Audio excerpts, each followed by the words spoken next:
morning, everyone. Today I'm going to speak about road safety rules. So let's start.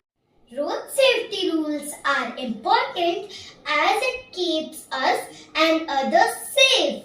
We use roads to go to school, to parks, and many other places. That is why we should follow road safety rules. We should always walk on footpath whenever it's available. Before we cross the road, we should always stop, look at both the ways, and then cross the road. We should always cross the road at a zebra crossing and obey traffic lights. We should always wear helmet while riding on a bicycle and wear seat belt while traveling in a car. Young children should always hold the hand of elders while crossing the road. We should never run, play, or use mobile phones on the road.